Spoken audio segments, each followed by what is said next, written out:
Vieme byť garancia toho, čo nevie byť žiadna politická scéna, vrátane Smeru. A to je to, že nikdy nebudeme vo vláde s Bugárom. Pán Sulík, viete, čo je v politike tá najväčšia veľkosť? Že my si môžeme dať robiť, ale Zodpovednosť politikov je prehltávať. pozrite, ako sa to vybujnelo. Ale ja to prehltávam. Je to otázka pre ústavných právnikov, ale ja sa urobím... Ja si to užívam, ja sa cítim dobre. Sú to také veci, že sa vám postaví na tlačovke. Každý sme si tým prešli a ešte nie som taký starý, aby sa mi to nestalo občas. Niekedy nástroj svätí prostriedky. Pozrite sa, ak je poslanec stíhaný za to, že mimo pléna nafúka alebo spôsobí dopravný prostriedok, myslím si, že ja som si doma v Ešuse neohrieval z tej večere ani polievku. Poslanec Národnej republiky si myslí, že môže všetko. Poslanci Národnej republiky, niektorí si myslia, že môžu v pléne urobiť čokoľvek. Poslanky niektoré, nedá mi povedať, v predvolebnej kampane boli schopné stiahnuť aj gaťky, dneska jedia horálku a nosia tričko. A vláda nestojí a nepadá na žiadnom ministrovi a na žiadnom koncesionárskom poplatkovi, ale žiaden iPad nenahradí obyčajnú knižku. Nikdy. To znamená, aj to nie je cesta. Viete, ako čítate knihu na iPade, ako čítate tlačenú knihu. Ja v živote nepoužívam papier, keď čítam. A dnes zoberete svoju výplatnú pásku, tak zo 700 eur ešte 500 ide štátu, 500 vám ide v čistého, ako som minule ukazoval. Je mi veľmi ľúto, že niekedy tým politickým nástrojom opozície je len urážka, hystérie, útočenie do osobných stavov.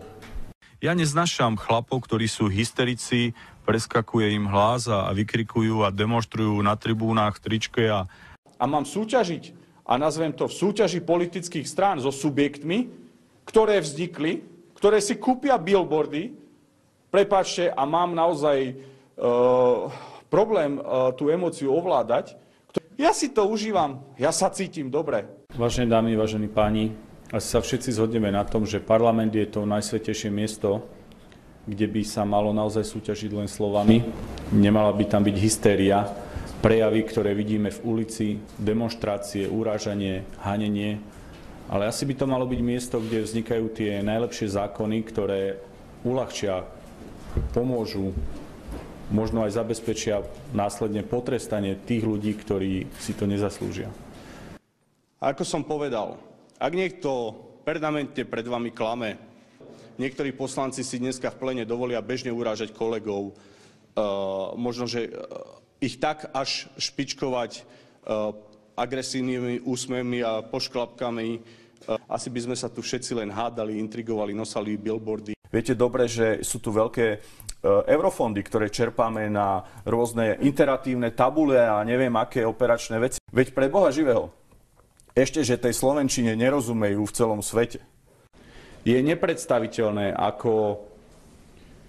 takisto nemiestne, aby si poslanec Národnej rady dovolil v pléne Národnej rade také nemiestne žarty, aké vám názorne teraz uvediem. Nech sa páči krátke video. Vieš čo, ty si jeden diablov syn, hnusný, odporný, ale všetko to bereme s rezervou, pretože ťa bereme jak mentálne retardovaného, čiže všetko ti to prepáčime. Ja to poviem teraz, že páni poslanci, naozaj ja vás skúsim aj v rámci sály, aj do budúcna od slov expresívnych poprosiť, aby sa v sále nediali. A pevne verím, Andrej, že nesklameš našu dôveru.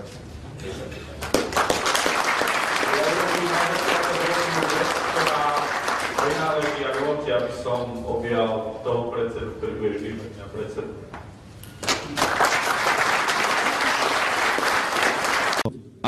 Aspoň niekedy nástroj svätí prostriedky a aspoň sme videli pravú tvár.